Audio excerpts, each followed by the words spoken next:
Alhamdulillah, puji syukur kita panjatkan kehadirat Allah Subhanahu wa taala. Pagi ini kita bisa banyak diberikan nikmat iman, nikmat Islam, nikmat kesehatan dan kesempatan sehingga kita sama-sama dapat melaksanakan sholat subuh secara berjamaah. Semoga seluruh rangkaian ibadah kita di pagi hari ini diterima oleh Allah Subhanahu wa taala. Salawat serta salam kita sampaikan kepada junjungan kita Nabi besar Muhammad sallallahu alaihi wasallam. Semoga kita mendapat syafaatnya di yaumil qiyamah nanti. Amin. Amin ya rabbal alamin. Bapak Ibu jamaah yang dirahmati Allah Subhanahu wa taala, tidak terasa kita telah memasuki 10 terakhir dari bulan Ramadan. Artinya tidak lama lagi Ramadan akan meninggalkan kita. Tentunya kita ingin di akhir Ramadan ini banyak untuk melakukan amal ibadah. Untuk itu DKM memberikan kesempatan kepada bapak-bapak yang ingin melakukan iktikaf di dalam masjid, bisa nanti kita dapat menghubungi Pak Naseh, memberikan kunci. Karena kalau kita buka ini secara terbuka, anak-anak tanggung ini masjid kita ini bisa buat tempat tidur. Saya tidak menginginkan masjid ini untuk tidur, tapi hanya untuk ibadah. Jadi bagi bapak-bapak yang ingin melakukan iktikaf, nanti silakan menghubungi Pak Nasir untuk diberikan kunci. Yang kedua, insya Allah di masjid kita ini kita akan melaksanakan sholat Idul Fitri secara berjamaah. Dalam 2 tahun terakhir ini di masjid kita tidak mengundang ustadz, khotib dan imam dari luar ya, karena situasi pandemi. Tapi tahun ini DKM telah menyiapkan khotib dan imam dari luar. Insya Allah yang akan bertindak sebagai khotib Idul Fitri adalah Kiai Haji Mahmud Rahmatullah SQ. Beliau ini lulusan dari Yaman. Dan yang akan bertindak sebagai imam Idul Fitri adalah Ustadz Ahmad Sobari, sarjana hukum Islam. Beliau ini adalah juara Hafiz Nasional tahun 2019. Itu yang nanti akan mengisi khotib dan imam di masjid kita dalam kegiatan Idul Fitri. Selanjutnya, dalam kesempatan ini yang akan bertindak dan akan mengisi kajian subuh kita adalah yaitu Ustadz Rosidin. Beliau adalah imam tetap di imam taraweh ya, dan sekaligus muadzin tetap di masjid kita. Dan juga beliau juga sebagai bendahara unit pengumpul zakat yang disahkan oleh Basnas Nasional Kota Bekasi. Mari kita ikuti kajian yang disampaikan oleh beliau kepadanya kami insyaallah.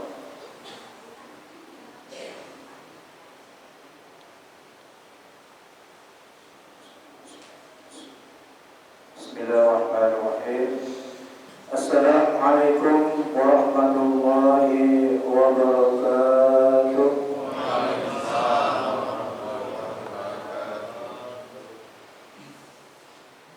Alhamdulillahirabbil alamin. Nasta'in ala umuri dunya waddin. Wassalatu wassalamu ala asyrofil anbiya'i wal mursalin sayyidina Muhammadin wa ala alihi wa sahbihi ajma'in. Amma ba'd. Yang saya hormati dan muliakan orang tua kita, sesepuh kita Masjid Jami' Nurisan, itu Pong Haji Sandi. Yang saya hormati dan muliakan juga Ketua DKM kita Bapak Haji Arimin Harbaisa beserta jajarannya. Yang kami hormati dan muliakan juga para alim ulama, para asatidz, wasatidzah, para ustaz dan para hadirin hadirat yang insyaallah dimuliakan Allah Subhanahu wa taala. Amin. Pertama-tama, mari kita sama-sama panjatkan puji puji syukur kepada Allah Subhanahu wa Ta'ala, karena dengan izin dan rahmat-Nya lah kita bisa bersama-sama berkumpul, bertatap muka, bersilaturahim dalam sebagaimana biasa yang diadakan masjid kita, ketua kita, yaitu kajian taklim subuh setiap ibadah subuh. Dan ini merupakan suatu rutinitas yang diadakan masjid kita, mudah-mudahan dengan kajian-kajian yang diadakan oleh ketua DKM kita ini merupakan suatu amalan yang terbaik yang nanti akan menjadi amalan terbaik pula nanti di akhir nanti. Amin amin ya rabbal alamin. Bapak Ibu hadirin rahimakumullah, sebelum saya memulai taklim ini terlebih dahulu, marilah kita sama-sama bacakan suratul Fatihah yang mudah-mudahan dengan wasilah Fatihah ini Allah Subhanahu wa Ta'ala selalu memberikan kepada kita semua kesehatan. Amin. Allah selalu berikan kita panjang umur. Amin.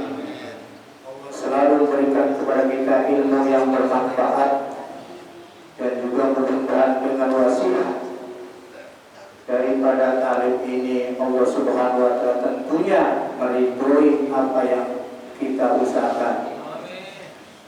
Bapak Ibu hadirin rahimakumullah, pada pertemuan yang berapa bulan yang lalu ya, kalau nggak salah, saya sempat diminta juga ketua DKM untuk mengisi kajian-kajian. Namun ada beberapa hal yang belum tuntas menurut saya ya. Karena waktu itu pernah membahas tentang beberapa doa ini yang tidak dijawab oleh Allah Subhanahu wa Ta'ala disebabkan dari hati yang mati. Masih ingat Bapak Ibu? Ibu masih ingat gak? Biasanya ibu nih yang paling ini ingatannya tajam ya. Masih ingat Bu? Di bapak-bapak ada yang masih ingat gak? Yang menyebabkan hati kita mati ya. Akhirnya dengan hati yang mati itu doa kita tidak dijawab oleh Allah Subhanahu wa Ta'ala. Masih ingat ya? Nah itu memang sifat manusia itu berubah ya.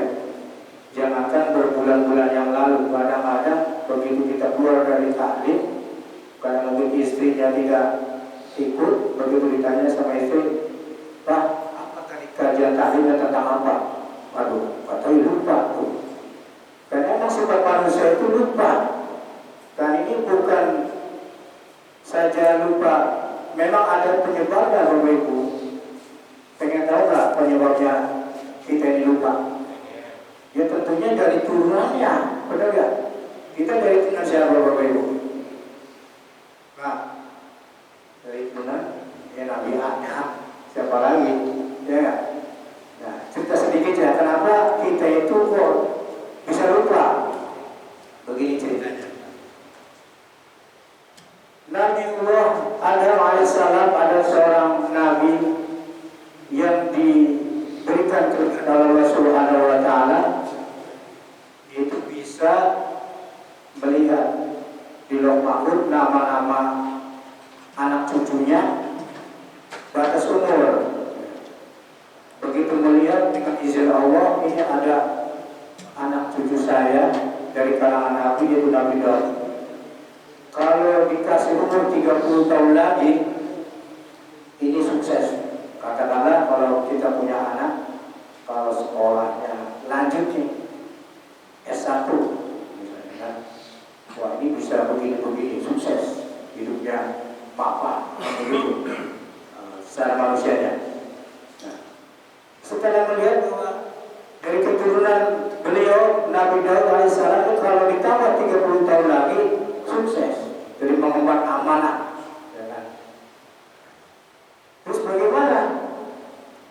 Nabi Adam alaihissalam usul sama Allah Subhanahu wa Ta'ala, ya Allah, ini anak cucu saya Nabi Adam, umurnya kalau ditambah 30 tahun lagi sukses.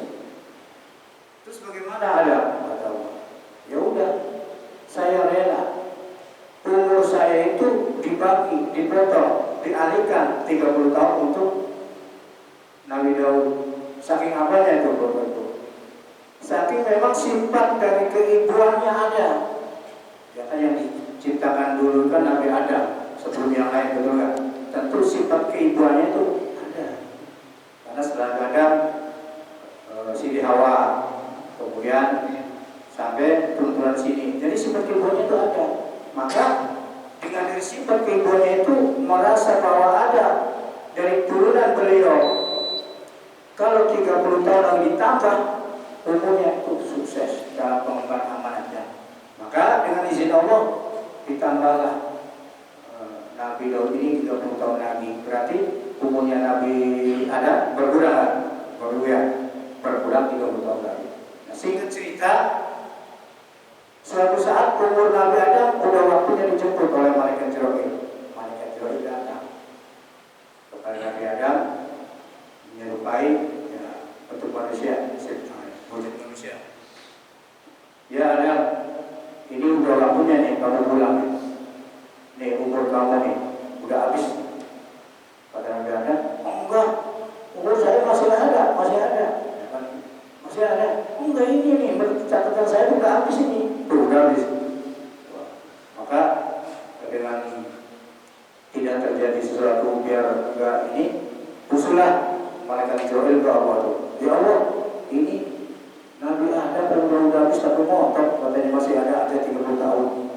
Bilangin, itu lupa. Dulu pernah umurnya dikasih ke Nabi Daud 30 tahun, bilangin.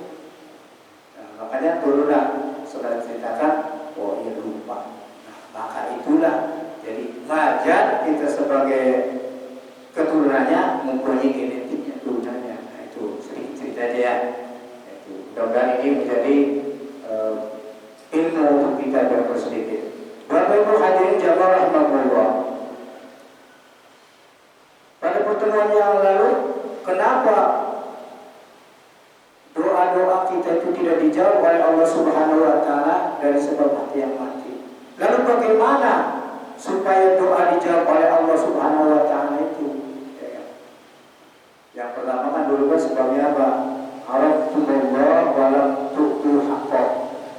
Mereka kenal Allah, kita kenal Allah, tapi haknya untuk menyembah kepada Allah tidak mau dilaksanakan. Kadang kita berharap banyak, ya pengen rezeki banyak, pengen keturunan banyak, pengen anak yang soleh, ya begitu. Pengen rumah gede, pengen segala-gala macam ada. Tapi ketika dipanggil Allah Subhanahu wa taala tidak mau. Ya bagaimana? Artinya bertolak belakang. Maka inilah firman Allah Subhanahu wa taala dalam surat Al-Baqarah ayat 186. A'udzu billahi minasyaitonir rajim. Bismillahirrahmanirrahim. Wa idza sa'alaka 'ibadi 'anni qarib ujibu da'watad da'i idza da'an falyastajibu li wal yu'minu bi la'allahum yarshudun. Allah pada lemes dia habis sahur pada lemes dia. Itu ayatnya tentang kata Allah Subhanahu wa taala berfirman. Jadi kalau faida salaka ibadi anni, apabila dikatakan wahai Muhammad kepada hamba-hambaku bertanya tentang aku kepada Allah, katakan bahwa aku kepada Allah itu dekat. Jadi kalau ngomong sudah dekat, kira-kira bagaimana Bapak? Bahasanya kan dekat. Malah lebih dekat. Kita aja sebagai manusia, kalau udah merasa dekat, kira-kira kadang-kadang itu bisa jadi suhu ladang. Artinya apa? Udah nyelonong, ya kan? Cuek, gitu kan? Karena saking dekatnya. Apalagi ini misalnya bapak sama ibu udah menjadi suami istri. Kalau namanya udah menjadi suami istri itu kira-kira dekat apa lebih dekat? Lebih dekat. Kalau dulu masih pacaran, ya mungkin rada dekat. Tapi kalau sudah menjadi satu, lebih dekat. Apakah permohonan istri kalau minta sama suami, bapak atau ayah atau ayah B, minta apa saja kira-kira bapak mengabulkan nggak? Penuhi nggak? Pasti, karena saking sayangnya. Minta apa saja dikasih, ya. Minta itu tetangga katanya mau bisa beli baru, mobil baru, kira-kira pasti tuh memang suaminya lagi ada. Kira-kira minta mobilnya 2, itu tangga 1. Kira-kira dikasih nggak? Pasti dikasih, karena saking sayangnya, karena sudah dekatnya. Itu manusia. Tapi kadang-kadang kalau sifatnya manusia, kalau diminta terus, ada nggak perasaan bosan? Pasti bosan. Manusia, ya. Bosannya bukan karena bosan, karena lama-lama habis duitnya nggak ada. Ya, bukan karena bosan. Kalau ada maka saya yakin bapak-bapak ini adalah seorang yang bertanggung jawab. Kalau ada maksudnya pasti berulang, karena untuk menyenangkan keluarga. Tapi yang namanya manusia ada batasnya. Tapi kalau Allah, Bapak Ibu, Allah adalah maksud yang maha kuasa, yang maha kaya. Kira-kira kalau diminta terus, pernah habisnya? Gak bakal habis. Maka kuncinya itu, kata Allah, kalau hambaku bertanya tentang aku, katakan kepada mereka, aku ini sangat dekat. Terus, kalau sudah dekat, maka berdoalah, ujibu da'wat da'i idza da'an. Maka dikala mereka itu pada berdoa, memohon, meminta kepadaku, maka aku akan kabulkan. Tuh. So, minta apa pada Allah? Minta duit banyak, minta anak soleh, minta rumah baru, dikabul. Bapak Ibu, benar nggak? Kadang-kadang kita sendiri yang nggak mudah-mudahan berdoa.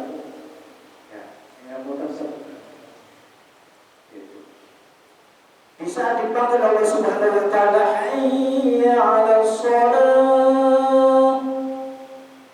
Mari menuju pada sholat. Nah, kira-kira jawaban kita bagaimana? Ya masing-masing. Ada yang cepat, ada yang entar. Masih baru ada. Kan macam-macam jawabannya. Padahal keinginan manusia itu sama. Semua apa keinginannya pengen dikabul oleh Allah Subhanahu. Tetapi yaitu tadi Allah sudah jelas bahwa kalau kepengen apa-apa yang diinginkan tercapai dikabul, ayo pada dekat kepada saya. Kalau bahasa kita, ayo ke sini. Ini saya punya duit yang banyak. Ya. Jangan karena bansos aja ini cepat-cepat, kadang-kadang ada anuan bansos jam 10 nih. Ayo pada datang. Ada jam 8 udah ngantri.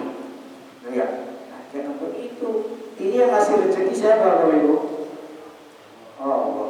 Yang ngasih umur? Allah. Yang ngasih kesehatan? Allah. Tapi jika dipanggil oleh Allah Subhanahu wa ta'ala, udah kayak orang puasa. Memang berpuasa ya Ustaz. Iya, tapi juga jangan kelihatan puasa, betul enggak? Jadi punya girohnya, semangatnya. Itu yang bisa membersihkan batin kita itu tadi ketika dipanggil Allah Subhanahu wa ta'ala, ayo datang. Karena di dalam sholat itu banyak kemuliaan-kemuliaannya. Dilanjut dengan hayya 'alal falah. Karena di dalam sholat itu banyak kemuliaan-kemuliaan. Ya kan? Banyak kegembiraan. Mungkin di luar sana di saat kita hati gelisah, tidak tenang, tapi ketika melakukan sholat pasti tenang. Ya.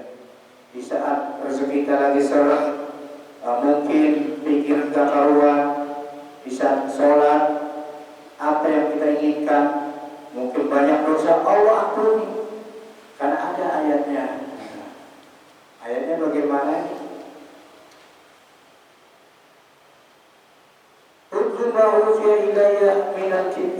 minal kitab wa qimis shalah inna sholata tanha 'anil fahsya'i wal munkar wa la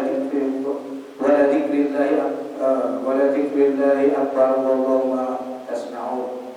Jadi bacalah kitab Quran yang telah diwahyukan kepada mudah laksanakan sholat. Sesungguhnya sholat bisa mencegah dari perbuatan keji dan mungkar. Jadi sholat bukan sekedar madhab Allah itu bubar, tidak. Makanya sholat itu yang benar. Kalau kita pernah tunaikan sholatnya, maka apa yang kita inginkan akan tercapai, akan dikabul. Wa may yattaqillaha khairan makhraja wa yarzuquhu min haitsu la yahtasib. Barang siapa yang bertakwa, tingkatkan takwanya. Takwa itu di sini bukan sekedar sholat aja, apalagi di bulan suci Ramadan ini ya. Meningkatkan takwa dengan sedekah, dengan infak, ya, dengan bahasa berzikir, istighfar. Tingkatkan takwanya. Dengan meningkatkan takwa kita kepada Allah Subhanahu wa taala, insyaallah Allah akan berikan jalan keluar. Dan Allah akan berikan rezeki yang kadang-kadang sepengetahuan manusia tidak masuk akal. Tahu-tahu lagi duduk, ada yang ngirim apa kayak berupa beras atau duit atau apa aja. Kadang-kadang itu di luar kemampuan kita. Itu rezeki yang tidak disangka-sangka. Min haitsu la yahtasib. Nah, itu sedikit aja ya. Jadi itu supaya hati kita bersih tadi, bersihkan batin kita dengan apa yang diperintahkan Allah Subhanahu wa taala. Ketika kita dipanggil Allah Subhanahu wa taala untuk melakukan sholat terutama, ya datang. Jangan ogah-ogah. Dan kalau kita ogah-ogah termasuk orang-orang yang celaka lil musolli, jangan sampai ya. Nah, itu yang pertama. Nah, terus bagaimana supaya doa kita dijawab oleh Allah Subhanahu wa taala? Yang kedua, berdoa dengan adab. Maksudnya dengan tata krama, sehingga adab doa ini dikhususkan, dibuat oleh Imam Ghazali di dalam kitab Ihya-nya, yaitu tentang adab doa. Bagaimana adab doanya? Enggak sekonyong-konyong ibarat kita itu minta sama Allah langsung minta. Pasti ada perantara, ada wasilah. Kalau kita misalnya ini ada, kalau sekarang yang lagi ngetren belanja online, belanja online, biarpun barangnya murah, kalau kita tidak ada wasilah, kita nyampe kan? Barangnya murah, HP-nya punya, setrunya ada, tapi kuota nggak ada, nyampe nggak ada. Sama. Kita kepengen doa dikabul Allah Subhanahu wa taala yang tadi sholat tidak melakukan panggilan, tidak datang, makanya tidak ada wasilahnya, tidak ada perantaranya. Maka setelah ada perantaranya, tinggal kita berdoa sama Allah Subhanahu wa taala. Yang pertama, bagaimana ada doanya kepada Allah Subhanahu wa taala? Yaitu yang pertama, memilih waktu yang mulia. Min awqati syarifah, memilih waktu-waktu yang punya nilai mulia. Apa waktu-waktu yang punya nilai mulia itu? Seperti Ramadan dalam 1 tahun. Ini banyak kemuliaan Bapak Ibu yang bulan Ramadan. Apalagi ini di akhir-akhir 10 terakhir Ramadan. Ya, itu adanya Lailatul Qadar yang nilainya lebih dari 1000 bulan. Maka tadi ketua DKM kita mengimbau, ayo yang mau beriktikaf di dalam 10 terakhir Ramadan, ayo pada di masjid. Karena ini adalah suatu anjuran baginda kita Nabi Muhammad SAW supaya mendapatkan malam kemuliaan.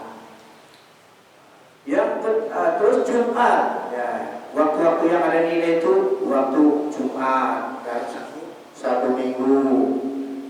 Terus lagi waktu sepertiga malam dari setiap hari. Nah ini kalau sekarang bulan Ramadan, Masya Allah, itu udah komplit Bapak Ibu. Dapat bulan kemuliaan, ada hari Jumatnya, bisa kita sholat malam tahajud. Ya, nah, itu komplit. Pas banget ini waktunya. kemuliaan di hari Jumatnya juga ada. Setiap malam kita pasti sahur kita sholat dulu, entah 2 rakaat, entah 1 salamah 2 salamah. Yang penting kita sholat. Insya Allah diijabah, apalagi bulan-bulan Ramadan. Setiap doa dikabulkan, tidak ditolak. Nah itu kira-kira paham Ibu-ibu. Jadi memilih waktu yang mulia. Jadi ada kita berdoa itu. Seperti ada kita begini, kita pengen minjem duit. Ya. Kalau kita pengen minjem duit itu kan harus kita lihat tuh. Kira-kira kalau minjem duit ini tanggal berapa? Betul. Ini tanggal lagi tua atau muda, begitu ya. Nah, ini kalau kita mau minjem duit tanggal tua, 21-an lagi tahun bulan, ya pasti yang di rumah juga yang mau kita pinjemin lagi apa ini nggak mungkin, nggak bakal dikasih ya. Nah, sama maksudnya begitu. Jadi memilih waktu minjem duit kira-kira kalau saya pengen dapat kan harus ini. Tidak tahu nih habis gajian yang masih baru ya, masih numpuk katakan begitu ya. Sama ada doa itu harus begitu. Ini waktu-waktu yang mulia. Yang kedua, memilih keadaan yang istimewa. Apa maksudnya? Situasi doa yang di mana dikabulkan Subhanahu wa ta'ala. Kata Abu Hurairah itu inda safis suhuf fi sabilillah. Jadi ketika mengatur barisan perang, nah itu doa dimakbul. Ya, mau dijaga. Dan waktu inda nuzulil ghais, tatkala pada waktu gerimis, nah itu juga doa makbul. Inda iqamis shalah, ketika mau mendirikan sholat, ada riwayat lain bainal adzan wal iqamah, ketika mau adzan sampai iqamah, itu makbul. Situasi namanya. Terus juga waktu ketika duduk di antara khutbah Jumat, ya kan, hari Jumat kan ada khutbahnya tuh dulu, nah itu doa makbul. Dan juga di waktu mau menjelang maghrib, baru asar 1 jam, doa makbul yang tidak ditolak Allah Subhanahu wa ta'ala. Terus yang ketiga, ada doanya itu berdoa menghadap kiblat. Apa doa menghadap mudik tidak diterima? Kan begitu kan pertanyaannya. Bukan begitu. Tapi adabnya etisnya kita berdoa kepada Allah Subhanahu wa ta'ala itu menghadap kiblat. Ya, karena biarpun tidak menghadap kiblat juga Allah dengar, Allah tahu. Tapi etisnya adabnya kita berdoa kepada Allah Subhanahu wa ta'ala yaitu menghadap kiblat. Terus yang keempat, khifdus shaut, menyederhanakan suara. Jadi boleh kita berdoa itu jangan terlalu kencang, jangan juga terlalu pelan. Kalau berbisik-bisik saya enggak kedengaran, apalagi kita sudah berjamaah tuh kadang-kadang yang kedengaran kami cuma berdoa amin amin amin, imamnya sampai kedengaran. Ya ada kedengaran dikit.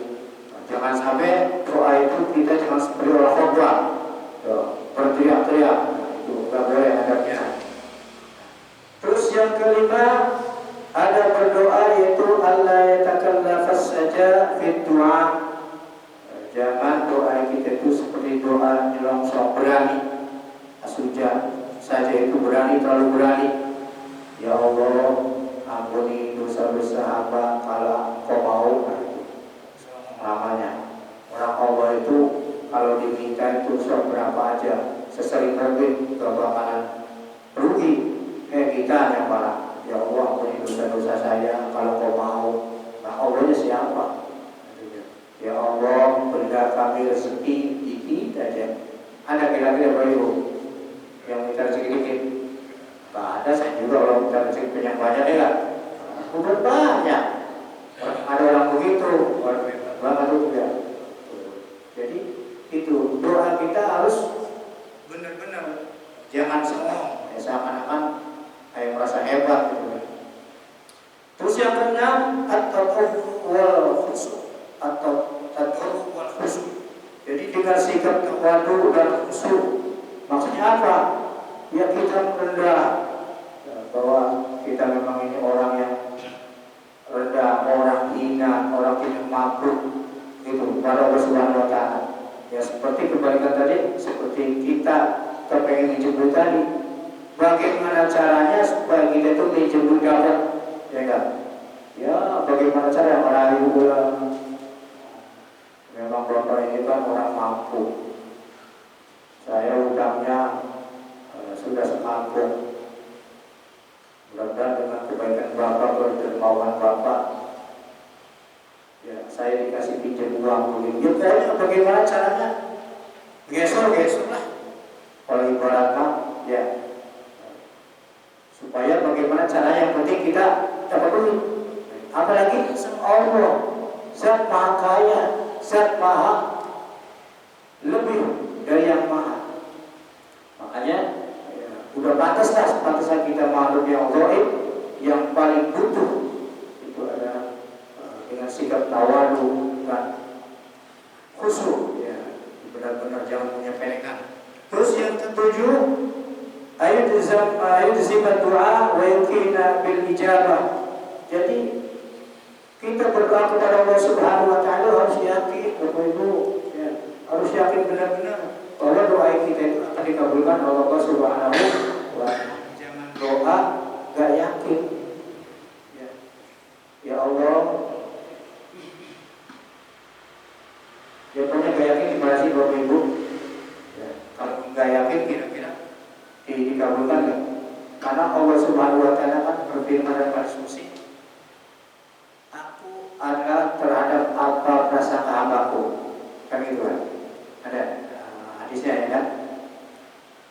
Anak di abdi. Jadi aku kata Allah, apa yang diprasangkakan hambaku saja. Kalau hambaku ngomongnya dan hatinya, jangan-jangan saya ini dari kabul. Enggak dari kabul. Harus yakin bahwa doa kita ini akan dikabul. Entah itu dikabulnya bulan depan, entah dikabulnya tahun depan. Kita harus yakin. Ya. Kenapa? Ya kita kan namanya manusia berharapnya begitu doa dikabul, betul kan? Ya pengen rezeki yang banyak, pengennya langsung. Tapi kan Allah Maha tahu.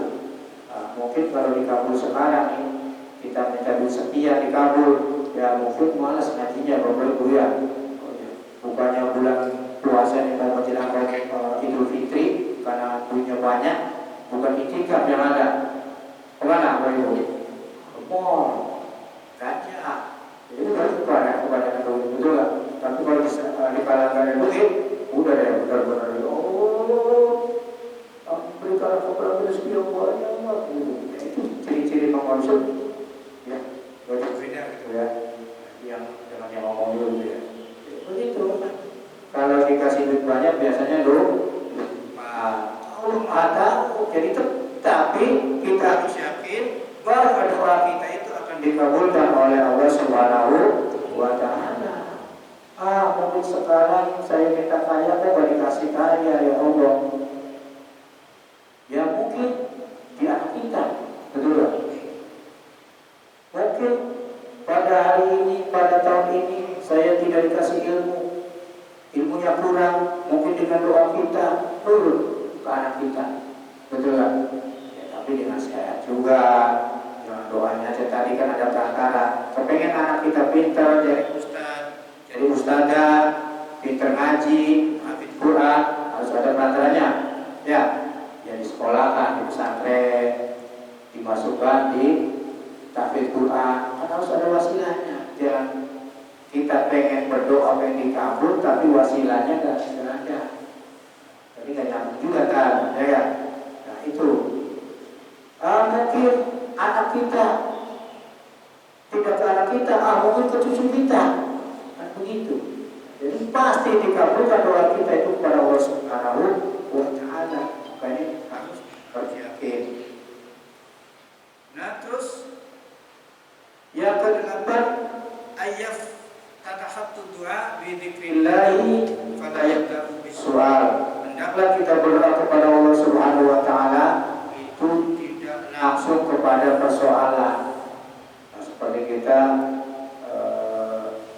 nulis surat aja. Ya. Jadi ada pendahulunya, pendahuluan ya kan? Salam sejahtera dari kami untuk Bapak sekeluarga. Mudah-mudahan Bapak Ibu sekeluarga diberikan kesehatan jasmani rohani. Saya tahu bahwa Bapak ada seorang yang dermawan dan menyumbang kemana-mana. Belum banyak, baru dah sehubungan dengan itu kami ingin minta sumbangan misalnya. Nah, seperti itu. Jadi jangan langsung ke persoalan. Makanya kebanyakan kita berdoa itu kan dengan alhamdulillahirabbil alamin hamdan yuwafi ni'amahu wa yukafi mazidah. Ya kan? Ya Allah, puji dulu. Puji. Seperti kita tadi kembali mau dipuji orangnya. Bapak ini kan seorang kaya, dermawan, ya kan? Banyak menyumbang kemana-mana. Ya. Puji terus dipuji. Intinya apa? Ya, yang penting kita pikir bahwa duit. Itu. Nah, itu dipuji dulu Allah Subhanahu wa taala. Supaya ya tadi dianggap kita berdoa kepada Subhanahu. Ya sebenarnya Allah kalau dipuji gak dipuji terpuji begitu. Ya. Karena Allah tidak kepingin dipuji, karena tidak dipuji pun Allah sudah paling maha. Karena itu. Tapi karena kita sebagai manusia hamba yang lemah, hamba yang banyak kekurangan, maka sudah sepantasnya lah ketika berdoa harus pakai ada doa tadi. Nah, terus yang ke-9 menyesuaikan doa dengan kondisi. Nah itu seperti aman hati ya, batin kita harus bertobat dulu kepada Allah Subhanahu wa taala. Menyesuaikan doa dengan kondisi hatinya begini. Logikanya kalau kita mau minjem duit kan timbang-timbang dulu. Artinya gini, yang pinjam antara yang dipinjam harus sama-sama koreksi. Saya misalnya mau minjem duit nih, kira-kira kalau saya minjamnya sekian bisa ngulangin kan? Kan begitu. Sama yang dipinjam juga nih, orang kalau saya sekian bisa ngulangin kan? Kita minta berdoa semoga Subhanahu wa taala kepengen rezeki misalnya gaji kita 900 atau 800. Kira-kira ya Allah supaya minta gaji kita naik 200. Itu yang realistis wajar. Ya. Tetapi kalau misalnya kita tidak bekerja, artinya kan begitu kan, pengangguran, tapi ujung kita sadar ya Allah turunkan saya rezeki sama tuh dengan yang kerja 1 juta, kira-kira masuk akal nggak? Nggak realistis. Ya, jadi ntar merindukan bulan jauh banget daripada api. Jadi realistis. Biar berkatakan kita minta sama Allah, harus disesuaikan dengan kondisi kita.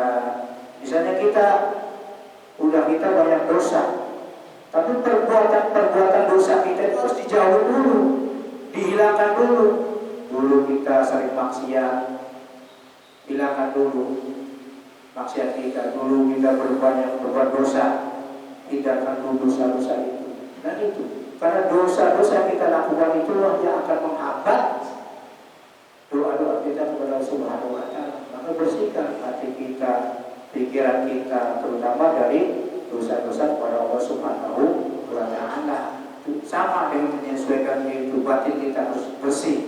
Karena insya Allah dengan kebersihan hati kita, batin kita bersih, dosa-dosa kita yang mungkin dulu kita banyak melakukan sekarang dikurangi, apalagi ini masuk bulan Ramadan, maka sudah sepantasnya kita sebagai manusia yang dhaif, yang lemah, harus segera mencari ampunan kepada Allah Subhanahu wa taala. Kenapa? Kalau kita mencari ampunan, tentunya Allah sudah menyiapkan surga seluas langit dan wasaru ila maghfiratin min rabbikum wa jannatin arduhas samawati wal ardh wa iddat lil muttaqin. Itu jelas tuh ayatnya. Jadi kalau kita minta ampunan kepada Allah Subhanahu wa taala, maka Allah akan sediakan bagi hamba-hamba yang minta ampun itu surga.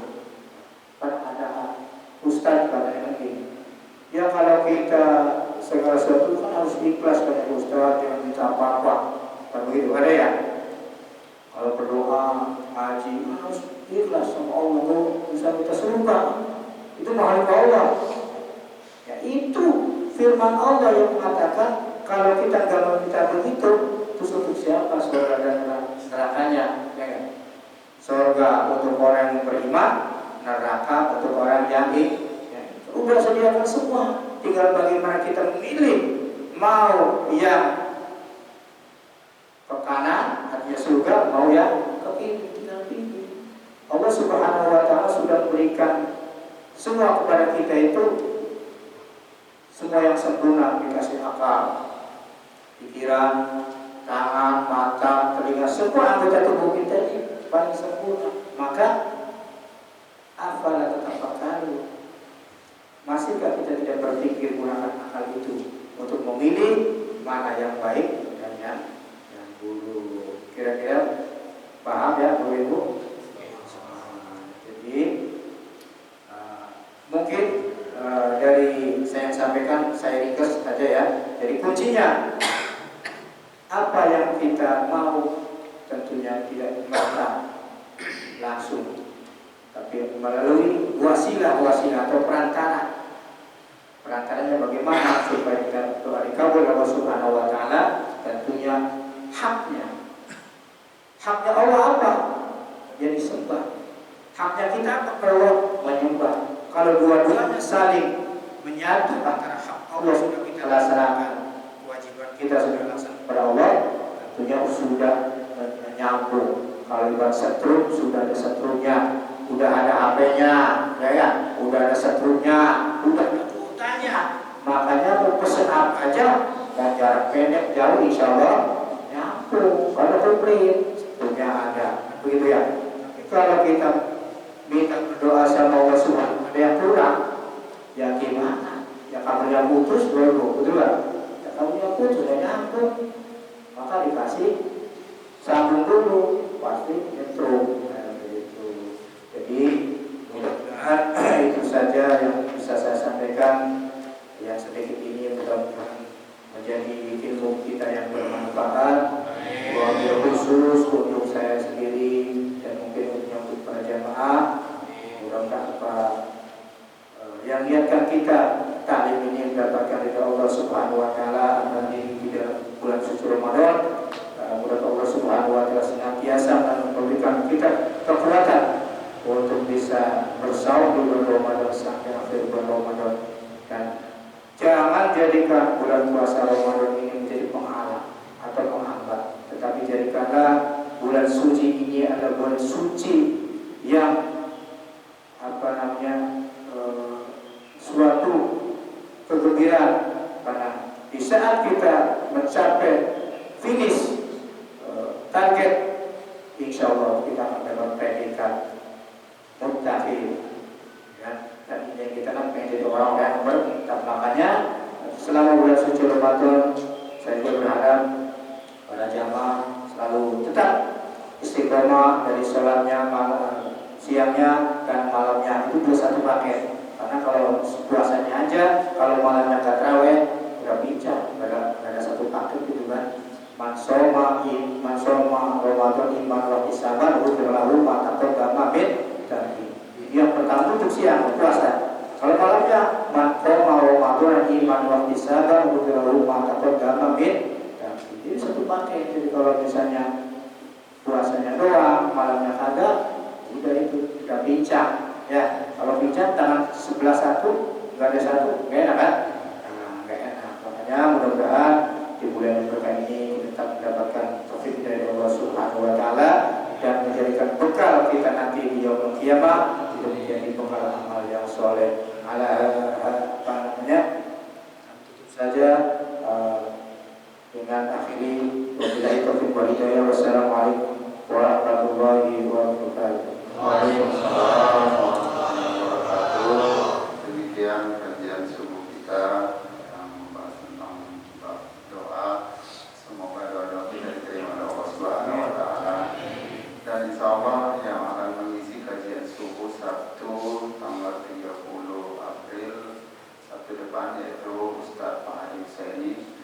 saja.